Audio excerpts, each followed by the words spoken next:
retomar. Me avisan, por favor, si la conexión mía está bien, porque de repente se pierde. Pero también saludo ahí a Viviana y a Martín y a la familia Delgado. Retomando, estamos en el capítulo 11, pero quisiera comentar, por ejemplo, que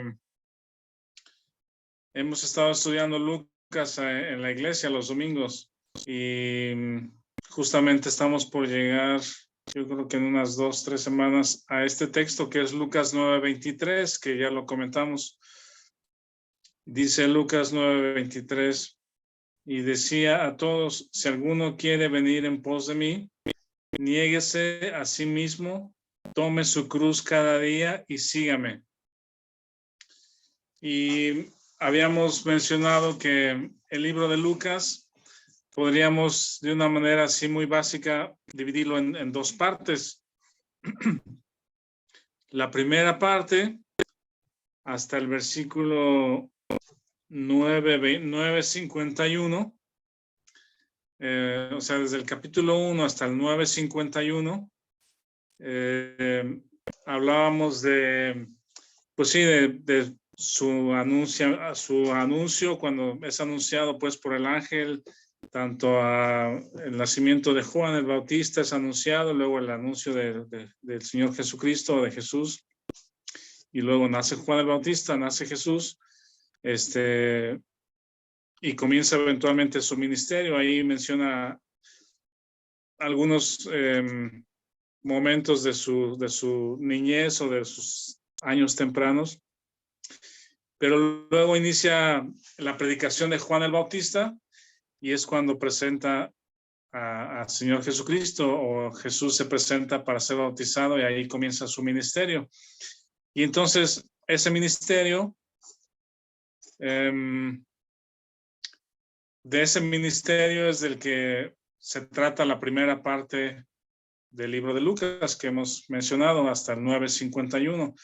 Y hemos visto diferentes eventos y el propósito es conocer a Jesús, conocer al Señor Jesucristo. El Señor Jesucristo se está dando a conocer a su pueblo primero, a los judíos. De pronto está por ahí el centurión, que es un romano, al cual también el Señor tiene un acercamiento y misericordia, pues también. Pero bueno, la segunda parte, a partir del 9:51, por ejemplo, a ver si me doy a entender, el 9:51 dice: cuando se cumplió el tiempo en que él había de ser recibido arriba, afirmó su rostro para ir a Jerusalén. Aquí, mientras en la primera parte de su ministerio, mayormente en el norte o en la zona norte, en el área de Galilea, ahí está en Capernaum, la semana pasada o el domingo vimos el Gadareno, que es una región ahí al sureste del mar de Galilea. Toda esa región, en esa región del norte, es donde mayormente el Señor Jesucristo pasa su tiempo en su ministerio, sanando o mostrándose como el Señor de las enfermedades, ¿verdad? El Señor de los elementos o de la creación, reprende al mar, sobre los espíritus y echa demonios. Y el Gadareno vimos que se arrodilla el Gadareno, pues, y dice: ¿qué tienes conmigo? El Señor Jesús está mostrando su divinidad, su autoridad sobre la creación, sobre las personas, sobre las enfermedades, los espíritus. Él es el Señor. Y ahora en esta segunda parte dice que afirma su rostro para ir a Jerusalén. Es también una parte muy interesante, porque ahora cambia su atención o su dirección hacia Jerusalén, que Jerusalén está al sur de esa región de Israel. Entonces, en este versículo 9:23, da una especie como de giro o una anticipación de lo que va a significar su muerte, o de lo que va a hacer en Jerusalén y lo que significa su muerte. Dice, si alguno quiere venir en pos de mí, ahí podríamos hacer un paréntesis o pensar de todas las personas que el Señor Jesús, con las cuales ha hecho contacto en los versículos anteriores, en los capítulos anteriores de Lucas. Sí, aquí, por ejemplo, si veo los títulos desde el capítulo 4, dice, un hombre tenía un espíritu inmundo, Jesús sana a la suegra de Pedro, muchos son sanados al ponerse el sol, Jesús recorre Galilea predicando, la pesca milagrosa, que es cuando llama a Pedro también, el leproso, Jesús sana al paralítico, el llamamiento de Leví, ese es capítulo 5. El hombre de la mano seca, la elección de los 12. Jesús atiende a una multitud, después viene el sermón del monte. Luego el 7, capítulo 7, el centurión y su siervo. Ahí en el 7, Jesús resucita al hijo de la viuda. Luego en el 7:36, Jesús en el hogar de Simón el fariseo.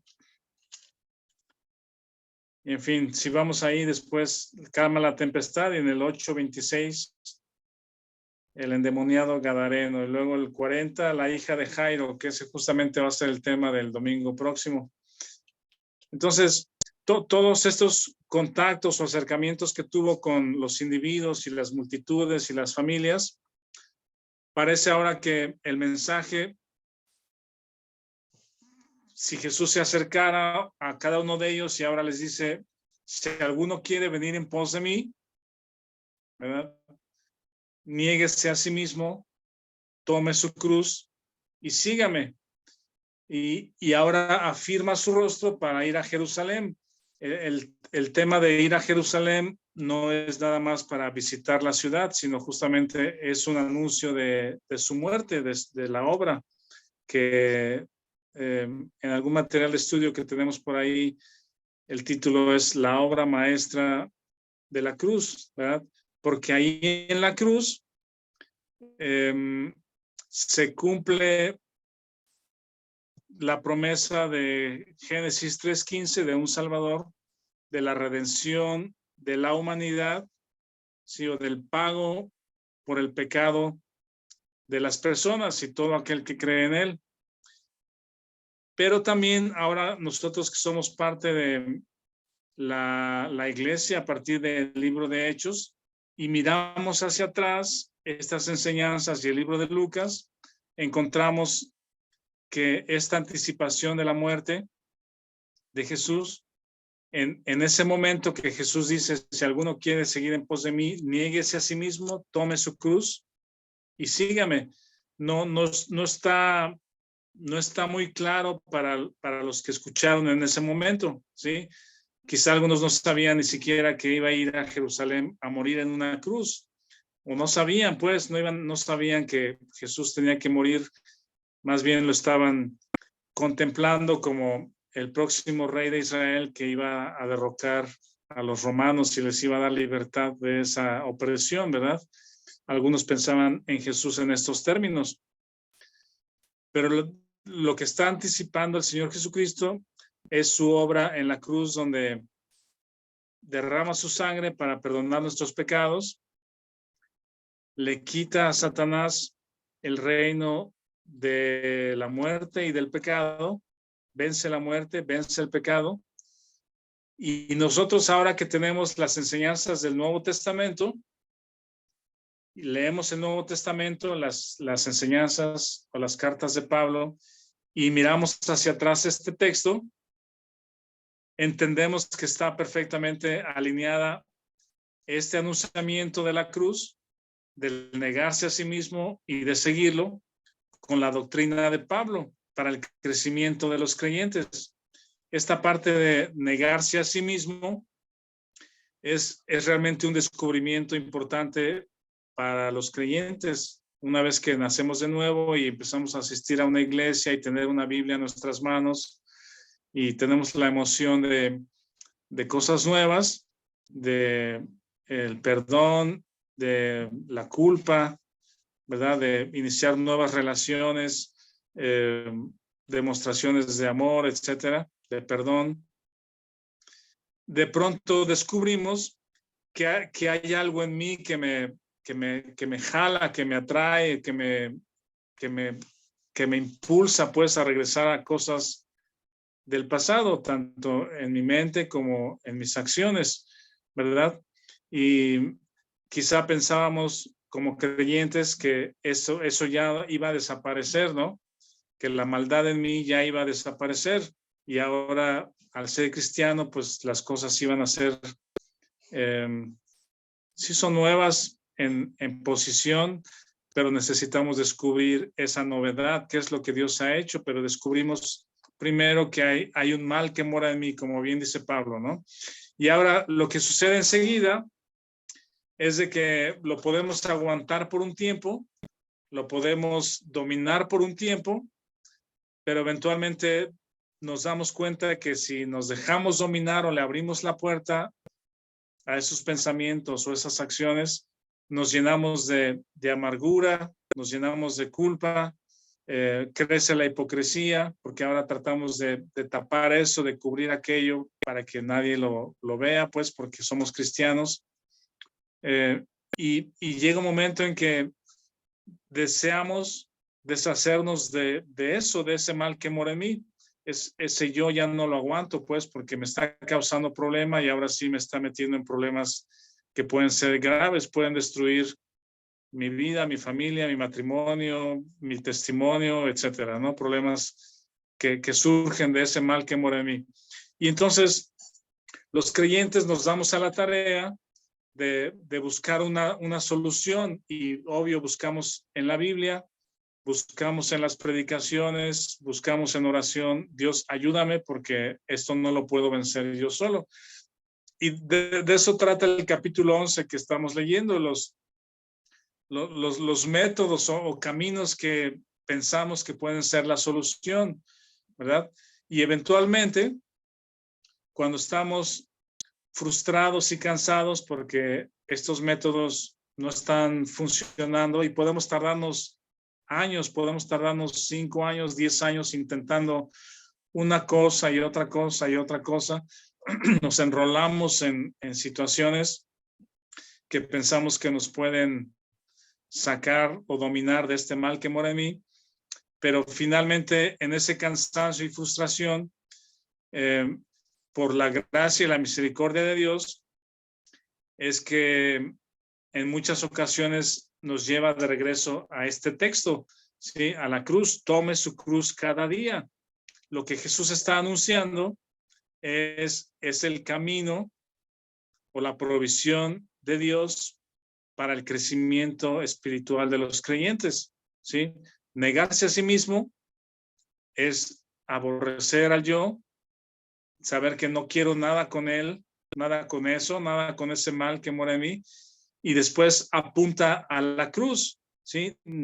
Tome su cruz cada día, que está, les digo, perfectamente alineado con las verdades de Romanos 6:6, las verdades de identificación, que morí juntamente con Cristo. Y ahora el creyente que mira hacia atrás estos textos o que miramos a los textos, encontramos que en esa cruz donde Jesucristo murió, no solamente Él pagó por mis pecados, pero también yo morí con Él.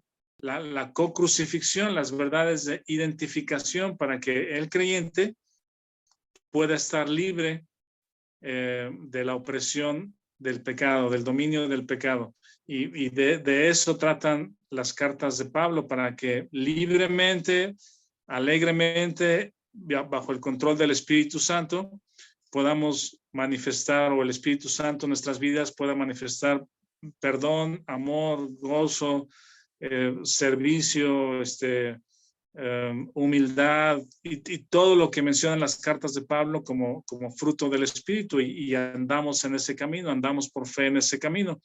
Entonces, repasando un poco en el texto, en el material del capítulo 11, Por ejemplo, solo para recordar, la introducción del capítulo 11 dice, cuando un creyente comienza a descubrir algo de la impresionante tiranía de la vida del yo, o ha estado luchando sin fin contra esa tiranía, se torna intensamente preocupado acerca del negarse a sí mismo, con la libertad resultante para descansar y crecer en Cristo. El hombre tiene muchos caminos para escapar, para buscar escapar del dominio del yo.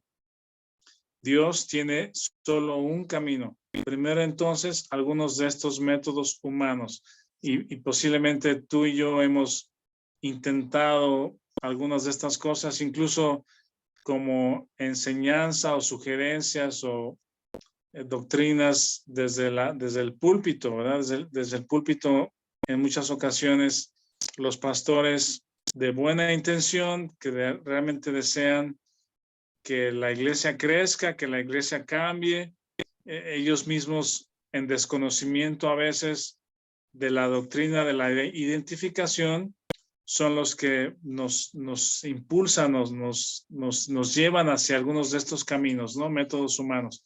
Entonces, el primero que menciona ahí es la humillación, que es negarse cosas por un tiempo o por mucho tiempo. Ayunar, esforzarse para humillar a la carne. Luego el 2, la conquista, ¿sí? Cómo conquistar o controlar a este yo rebelde. Incluso un método es comprometernos con Dios a no hacer ciertas cosas, ¿verdad?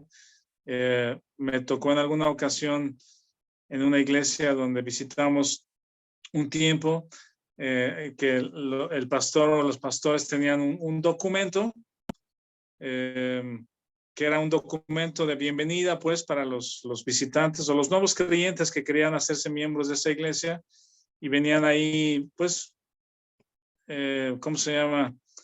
El camino, la ruta que ellos sugerían, pues, de estudiar cierto material, asistir a la iglesia todos los días que la iglesia estaba abierta, dar tus diezmos, testificar, etcétera, etcétera. Y al final venía un renglón donde ponías tu nombre y decía yo, tal, Rafael, me comprometo delante de Dios a cumplir y a llevar a cabo todo este material, pues estos compromisos. Entonces, creyentes bien intencionados, pues firmaban el documento porque tienen creyentes honestos y deseosos de crecer, de amar a Dios, son llevados a veces por estos caminos de compromiso, pues, para que conquistes al mal que mora en mí, pero realmente son inútiles. Y otro, el número 3 aquí que dice en el cuaderno, dice entrenamiento, que está más bien enfocado en la conducta y en los hábitos. O sea, buenos hábitos está bien en la familia, alejarnos de cosas peligrosas, alentar a los hijos a tener buenos hábitos, buena cultura cristiana, pero todo eso construido sobre el fundamento de la cruz y de la identificación con Cristo, porque sin ese fundamento, lo otro simplemente es conducta, y cuando el mal o la carne o el mundo atrae a los hijos, o quieren experimentar, no hay impedimento para que lo hagan y puedan ser dominados también por el mundo y por la carne, pues. Pero si hay algo de construcción sobre conducta y hábitos, tiene que ser sobre el fundamento de la cruz, ¿no? Luego el siguiente es el avivamiento, a través de música, conferencias, campamentos, retiros, buscar que los creyentes sean avivados. Luego dice el siguiente es crecimiento. A veces pensamos que involucrándonos con muchas actividades en la iglesia es que el mal se va a desaparecer, pues, y participamos en la música, en el coro, con los niños, con los jóvenes, en las misiones, y estamos aquí y allá y nos enrolamos en una carrera interminable de actividades en la iglesia, pensando que eso va a mejorar mi carne, pues, pero realmente puede ser muy peligroso porque entonces causamos divisiones, hay enojos, hay cansancio, etcétera. Luego la limpieza, que dice ahí, menciona, por ejemplo, la confesión y la limpieza, consecuencia, han de ser, también han constituido un método popular. Es decir, primera de Juan 1:9 tiene que ver con los pecados ya cometidos. Y esa provisión también es dada por Dios, la confesión y el perdón de pecados. Sin embargo, ¿cómo evitamos hacer los pecados? ¿Sí? Digamos que Juan 1:9, la confesión y el perdón, es la provisión cuando ya lo hemos hecho, ¿verdad? Y Dios tiene misericordia y Jesucristo pagó nuestros pecados. Pero más bien la cruz tiene que ver con la fuente de esos pecados, ¿sí? Luego, el tema de las experiencias, que es el último que está ahí. El bautismo del Espíritu, el hablar en lenguas, el fuego del Espíritu, hay muchas cosas de mucho desorden y de realmente cosas muy peligrosas, religiosas, las cuales pensamos que son cosas del Espíritu Santo para hacerme sentir bien y animado y motivado el domingo, pero realmente el Espíritu no está ahí, pues, ¿sí? El Espíritu, Romanos 8, nos domina y toma control y dependemos de él cuando primero hemos estado fundamentados en Romanos 6, que es la cruz. ¿Hasta aquí tienen algún comentario o alguna pregunta, alguna observación? Adelante, por favor. Nada más hablar del concepto de ascetismo, Rafa, que es la privación de, por ahí lo pueden buscar en internet, pues privarse de cosas, como, o sea, lo que se hacen muchas religiones, pues, y también se puede llevar a la vida cristiana, ¿no? ¿Cómo se llama? Ayunar, o sea, no que el ayuno sea malo, pues, pero buscar mortificar el cuerpo para fortalecer el alma, o los que hacían, que se alejaban pues a meditar y eso, lo que hacen muchas religiones orientales, ¿no? También acá, como muchos lados, ¿no? Mandas, todo eso pues como negocios, no sé, pues hacer cosas para satisfacer a Dios, digamos, o buscando crecer de esa forma. Sí, el mundo y la carne, el mundo atrae a la carne, pues, pero incluso si nos alejáramos de las cosas del mundo, como pueden hacer algunas religiones o sectas o comunidades, ¿verdad? Que no tienen televisión, no tienen radio, están alejados de las grandes ciudades, tienen un ambiente de trabajo cristiano, escuelas cristianas, ¿sí? El problema continúa o el potencial de la insatisfacción y del pecado continúa porque está dentro de nosotros o está en este cuerpo, pues, ¿verdad? Y eventualmente se va a manifestar y va a tronar y va a darse a conocer o va a suceder, pues, aunque estemos temporalmente o en algunas situaciones lejos del mundo, ¿verdad? ¿Alguien más? ¿Algún otro comentario? ¿Alguna observación? ¿Qué piensan? ¿Preguntas?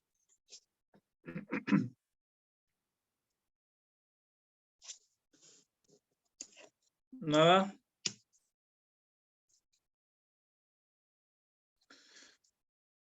Bueno, entonces, ahí mismo en el capítulo, en la lección 11,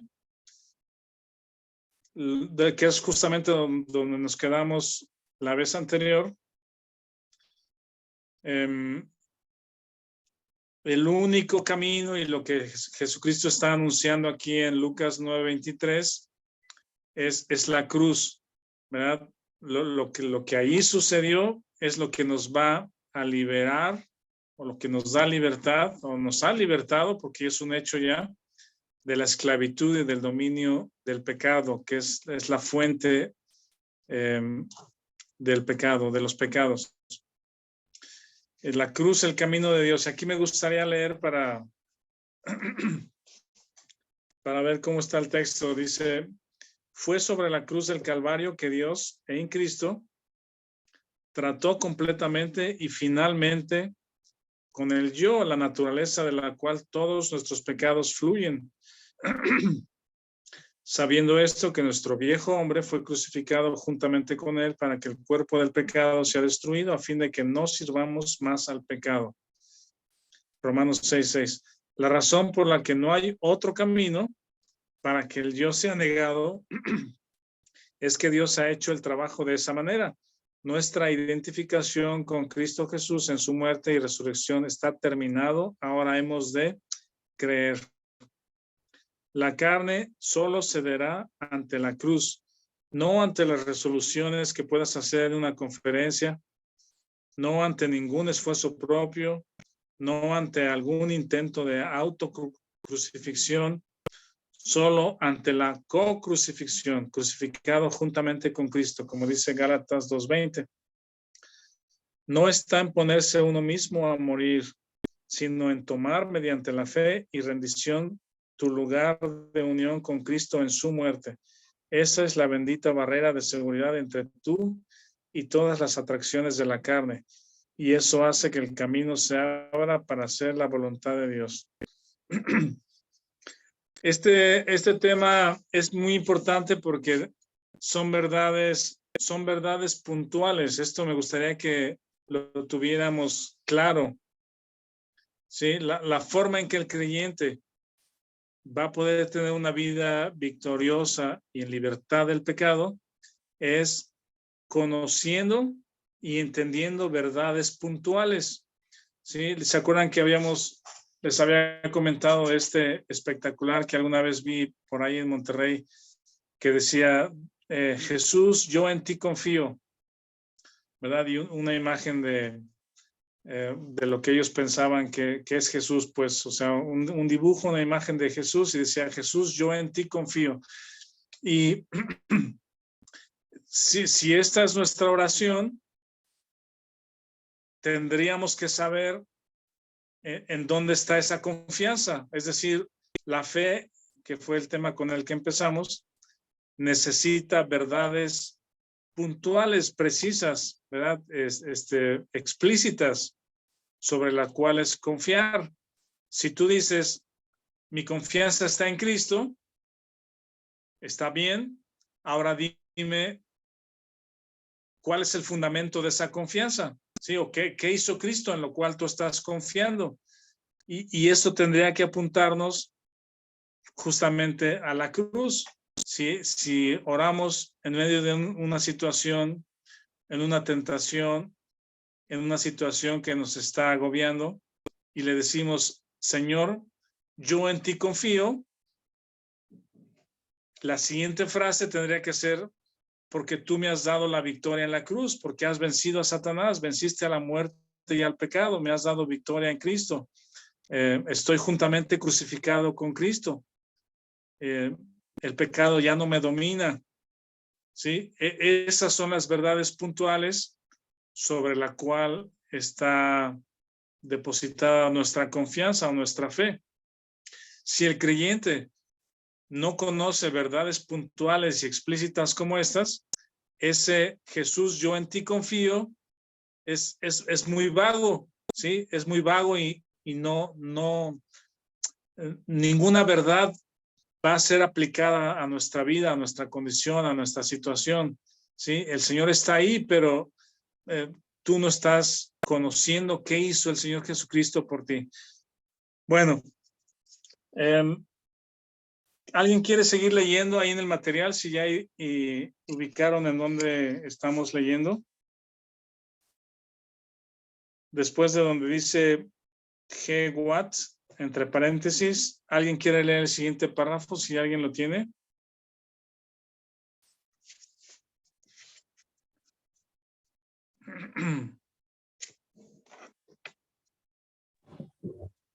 Si ¿No quieres yo, está? Sí, sí, Alan, por favor, adelante. dice, la cruz del Calvario resultó en la muerte del Señor Jesús por el pecado, así como por el pecado. Cuando murió al pecado, lo hizo al reino del pecado, y él resucitó en el ámbito de novedad de vida eterna, y nuestra identificación con él en el Calvario nos lleva a la muerte, abajo hacia la tumba, arriba a vida eterna. Romanos 6:4. Primero, Romanos 6:3, bautizados en su muerte. Después, Romanos 6:4, sepultados con él. Luego, Romanos 6:5, porque si fuimos plantados juntamente con él en la semejanza de su muerte, así también lo seremos en la de su resurrección. También Colosenses 3:3, porque habéis muerto y vuestra vida está escondida con Cristo en Dios. Por lo tanto, Romanos 6:11, así también vosotros consideraos muertos al pecado, pero vivos para Dios en Cristo Jesús, Señor nuestro. Ajá, ahí, Alan, gracias. Esta palabra también es importante de Romanos 6, que es considerado, ya hemos platicado un poquito acerca de esa palabra. Es un término contable, es tomar en cuenta algo que ya está hecho o algo que te ha sido dado, tomar en cuenta. Yo recuerdo que hace algunos años cuando me empezó a fallar la vista para leer, pues no sé si sucede a qué edad, a los 40 y tantos, que ya empezamos a requerir lentes, pues, ¿verdad? Entonces, en aquel tiempo, en aquel momento, en los primeros días, pues, tenía mis lentes puestos ahí junto a la mesa de noche o al buró, y amaneces en los primeros días sin lentes, pues no estás acostumbrado todavía a usarlos, entonces te levantas y de pronto te das cuenta que dejaste los lentes en el buró, y varias veces salí de la casa sin mis lentes y ya cuando quería leer o ver el teléfono, pues ya no podía. De hecho, ahorita mismo los estoy viendo todos borrosos. Pero conforme pasa el tiempo, ¿qué es lo primero que haces en la mañana? ¿Sí? Es o sea, estirar la mano y agarrar los lentes, ya está, sin ver, ya sabes dónde están, ¿no? Porque ahí los dejaste, entonces ya te haces dependiente al uso de lentes o cosas parecidas, según el caso de cada uno. Esto ilustra un poco o mucho el tema de la consideración, ¿sí? Si al iniciar el día no consideras que estás muerto juntamente con Cristo, ¿sí? Que moriste juntamente con Cristo y das gracias por ello, vas a salir de la casa sin lentes, ¿sí? O si le podemos llamar, no sé si llamarle los lentes espirituales, ¿no? Pero, o sea, sales de la casa en automático, la carne está presente o está activa, por decirlo, la tenemos aquí, pues el mal que mora en mí está en este cuerpo. Entonces, si en la mañana salgo a iniciar mi día sin la consideración de que estoy muerto juntamente con Cristo, el día va a transcurrir confiando o dependiendo del yo, de la carne. ¿Sí me explico? Realmente creo que ese es el propósito por el cual Dios permite que el mal continúe en mí, porque me hace dependiente de la fe, me hace andar en fe, me hace dependiente de la vida de Cristo en mí. Entonces, cuando despierto, lo primero que piensas es, Señor, gracias porque puedo iniciar el día sabiendo y considerando que morí juntamente con Cristo, que el pecado no tiene dominio sobre mí. Entonces, es como agarrar tus lentes sin los cuales no vas a poder vivir bien durante el día. Y entonces con esa consideración, el Señor Jesucristo, cuando leímos en Lucas 9:23, dice, tome su cruz cada día. Tome su cruz cada día y sígame. No es que vas a morir cada día, ¿sí? Sino es considerar que estoy muerto con Cristo cada día. Y eso nos hace dependientes de nuestro Padre, de la obra de la cruz.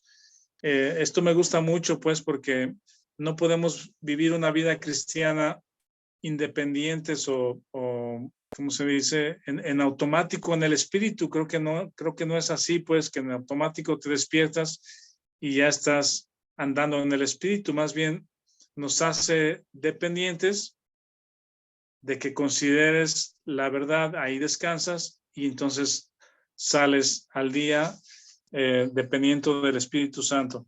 Y luego el siguiente párrafo, ¿quieres continuar, Alan, a leer el siguiente párrafo, por favor? Dice, alabado sea el Señor. Todo eso sucedió en el Calvario. Nuestros pecados fueron pagados.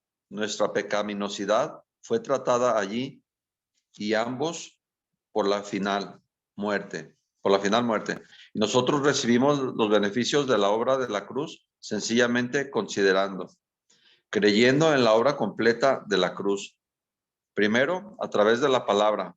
Encontramos lo que Dios hizo respecto a nuestro problema. Después, conforme nos convencemos completamente del hecho y empezamos a entenderlo claramente, somos capaces de estar de acuerdo y considerarlo como verdad. Y al ejercitar la fe en los hechos de Dios, empezamos a recibir los beneficios en experiencia de esa obra consumada.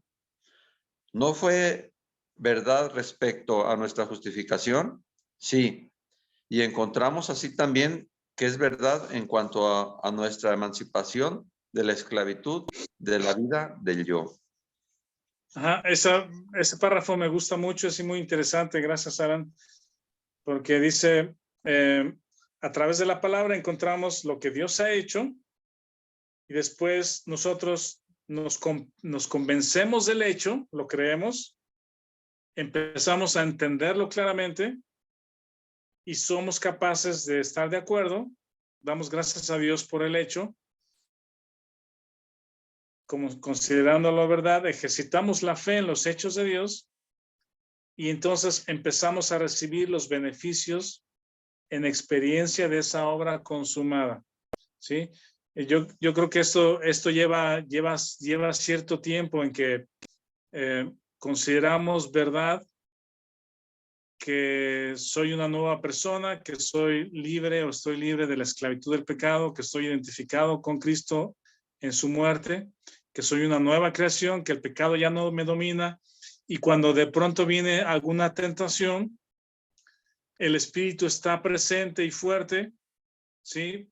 Y esa tentación no nos causa problema, simplemente no me domina, pues, ¿sí? No me puede dominar, porque el Espíritu Santo está en control y yo estoy libre de esa esclavitud. Y vamos experimentando poco a poco, día con día, los beneficios de descansar en esas verdades. Bueno, el último párrafo, si quieren, lo leo.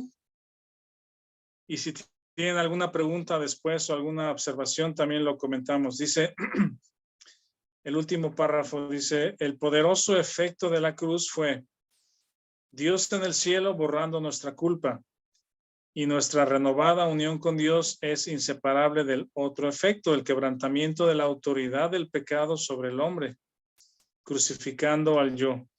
Por lo tanto, la Escritura nos enseña que la cruz no solo ejerce una disposición o deseo de hacer tal sacrificio, sino realmente otorga el poder para hacerlo y así completa la obra, ¿verdad? Dice, otorga el poder para hacerlo. El Espíritu Santo es el que hace la obra en nosotros. Esto se muestra con maravillosa claridad en Gálatas. en un lugar habla de la cruz como la reconciliación por la culpa. Si quieren, vamos a ver estos tres textos de Gálatas.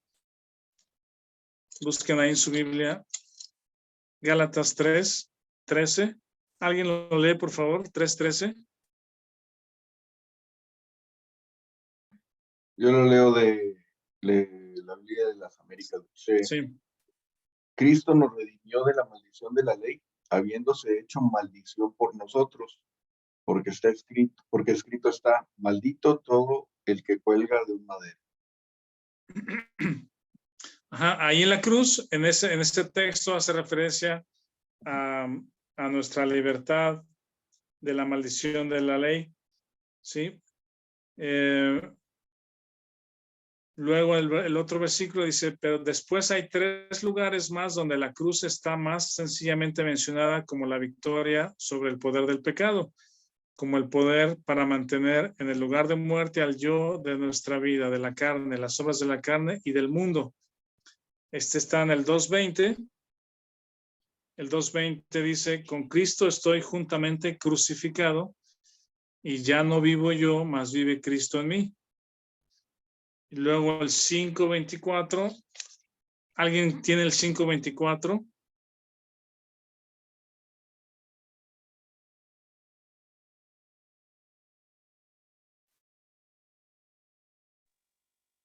Lo leo, Rafa. Pero los que son de Cristo han crucificado la carne con sus pasiones y deseos. Ajá. Gracias. Dice, relaciona la cruz con la carne. Los pasiones y deseos están inhabilitadas gracias a la cruz. Y luego el 6:14, si alguien lo tiene, si lo tienen Víctor, también Vic o Alan, 6:14. Tengo. Pero lejos esté, voy, pero lejos esté de mí gloriarme, sino en la cruz de nuestro Señor Jesucristo, por quien el mundo me es crucificado a mí y yo al mundo. Ajá. La cruz o la crucifixión es sinónimo de muerte, de separación. Entonces, gracias a la cruz hemos sido separados del dominio del pecado. Entonces, dicen en el texto aquí, en estos pasajes, nuestra unión o identificación con Cristo, el crucificado, y el conformarse a Él como resultado de la unión son representados como el resultado del poder ejercido en nosotros y sobre nosotros en la cruz. Es decir, ahí en la cruz sucedieron 2 cosas. Una, el Señor Jesús murió por nosotros para pagar nuestros pecados, ¿verdad? Y la otra cosa que sucedió en Romanos 6 y lo que estamos leyendo ahorita es en esa cruz yo morí con Él. Entonces podríamos resumirlo de esa manera. Lo que sucedió en la cruz, las 2 cosas que sucedieron es Él murió por mí y entonces nazco de nuevo. Y la segunda cosa es yo morí con Él. Y este es el camino del crecimiento del creyente, considerando mi co-crucifixión, mi muerte juntamente con Él. Y el último párrafo dice, conforme aprendemos a permanecer en la obra consumada del Calvario, el Espíritu Santo empezará fielmente y efectivamente a aplicar ese trabajo terminado de la cruz a la vida del yo. Y así manteniéndolo en el lugar de muerte, inactivo, resultando en la vida de ya no yo, sino Cristo en mí. Esa frase, esa palabra inactivo, está un poco más en concordancia con Romanos 6:6. Cuando dice Romanos 6:6 que nuestro viejo hombre fue crucificado, para que el cuerpo del pecado sea destruido.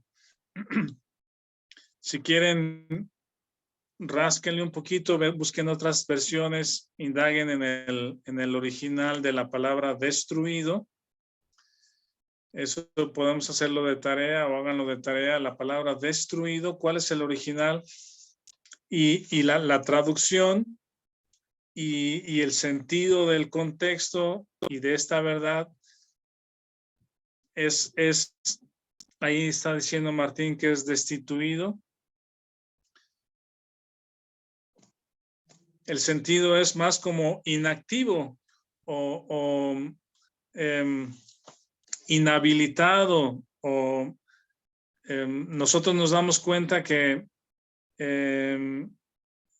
el pecado o el cuerpo del pecado no está como tal destruido, nuestro concepto de destruido o ¿cómo se dice? Anulado. Bueno, anulado tal vez sí puede ser una palabra adecuada. Pero miren, déjenme tratar de, si quieren ustedes, rásquenle, búscanle a la palabra destruido. Y un ejemplo que me ha llamado la atención es este. El juego del hockey, si ustedes lo conocen, que en México se juega poco, pero sí hay equipos de hockey en México,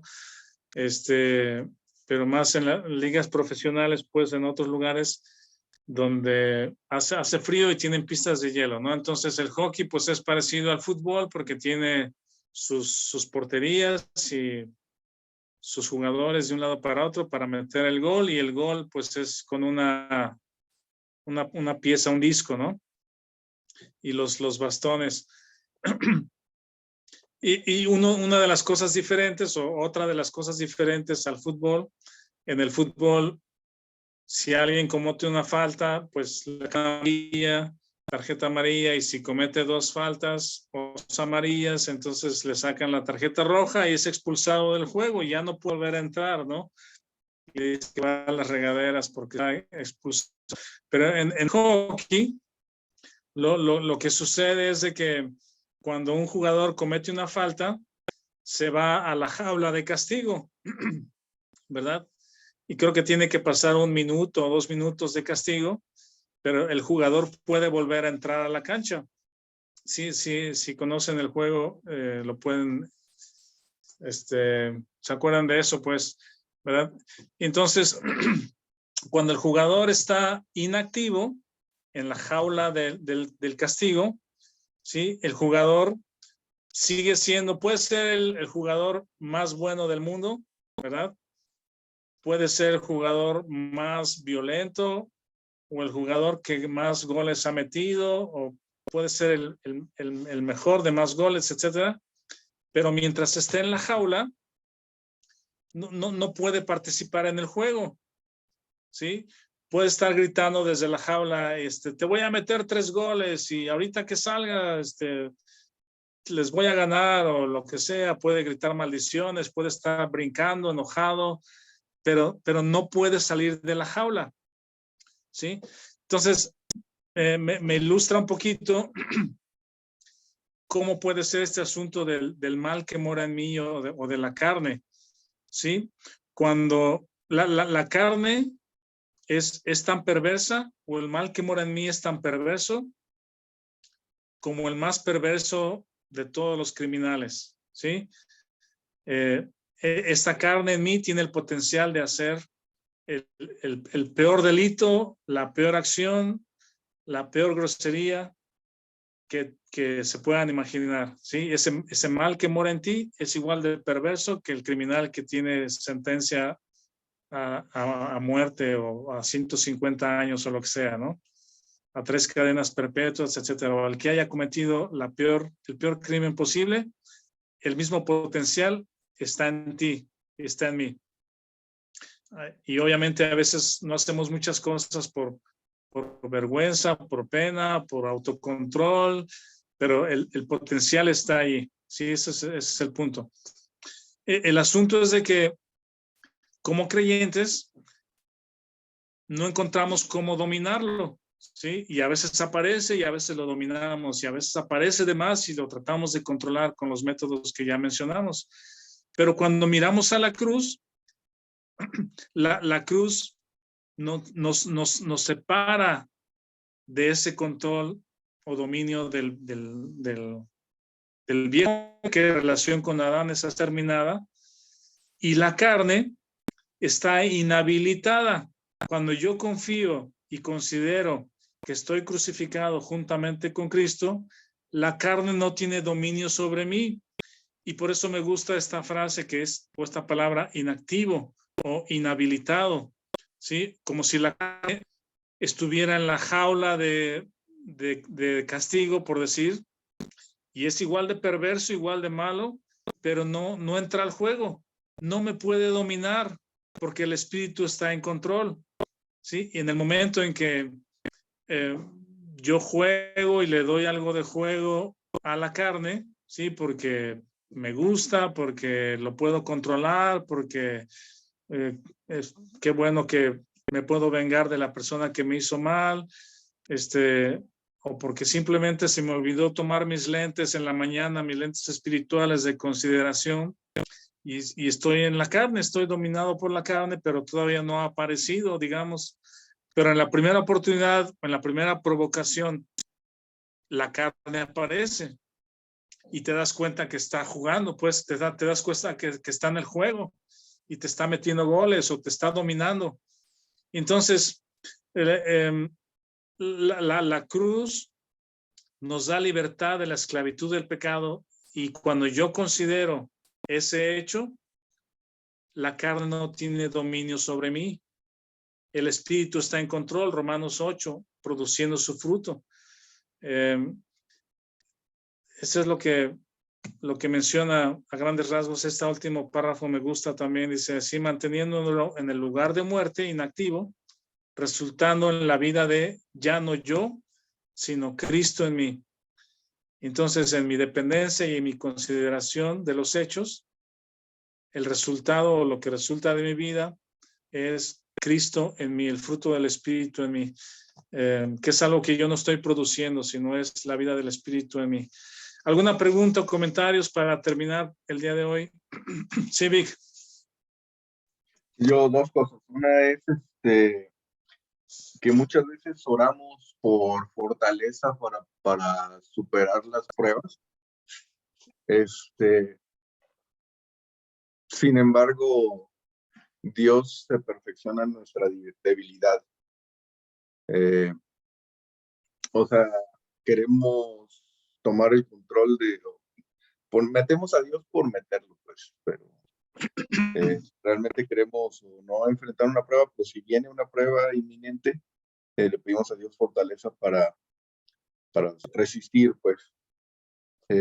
Sin embargo, las pruebas no están fuera del control de Dios, y es lo que Él nos enseña, o nuestra fe creo que debería estar en el permanecer, en el reconocer, en el considerar, pues, qué es lo que Dios nos dice. Oye, considera que estás muerto, o sea, que no debe depender de nosotros, pues, sino que pongamos nuestra confianza en la cruz, en lo que ya hizo, en reconocer, como dices, algo que ya sucedió desde temprano y otra vez, ¿no? Y muchas veces creo que el día como lo iniciamos, ¿no? O sea, bueno, yo recuerdo cuando estaba muerto espiritualmente, pues muchas veces te levantas y prendes las noticias o algo para estar actualizado. O sea, no está mal, pues, pero creo que como vas aprendiendo la necesidad que tienes de reconocer eso y de afectar de cierta forma tu alma, intelecto, voluntad y emociones, creo que es un buen ejercicio comenzar leyendo y meditando en esas verdades, pues, o en la palabra de Dios, ¿verdad? Y el segundo punto que tengo es que justamente ese es el propósito de la iglesia, pues también de la congregación, del conjunto de personas que conocen lo mismo, o que han sido justificados, es el propósito de congregarse también, de animarse en la enseñanza, en oraciones y en el partimiento del pan, ¿no? O sea, en compartir el compañerismo con hermanos, al menos el domingo, ¿no? Orar en manera individual y de manera colectiva también como iglesia, pues eso es lo que nos va a traer estar recordando una y otra vez, porque si ya conocemos las verdades, somos justificados, pero no tenemos, pero estamos aislados, pues, o nos aislamos, ¿no? Nos autoaislamos. Es como el brazo ese que fue cortado del cuerpo y que va a morir, o sea, poco a poco empieza a morir, pues el cuerpo sigue viviendo, pero el brazo empieza a gangrenarse, ya, a podrirse, ¿no? Y morir. Entonces, nada más animar y en la medida de lo posible animar, hermanos, que la importancia de la congregación, pues porque uno no solamente es bendecido al momento de congregarse, sino que también bendice al resto del cuerpo, pues con la simple presencia o la interacción, pues. Entonces son cuestiones de ir aprendiendo, de ir conociendo y que Dios nos va a ir mostrando, pues, para el crecimiento y la madurez y para que se vaya cumpliendo Romanos 8, 28 al 30, ¿no? Sí, muy bien, gracias, Vic. Pues ya llegó el tiempo, si alguien tiene algún otro comentario, si no, alguien nos quiere despedir en oración, algún voluntario.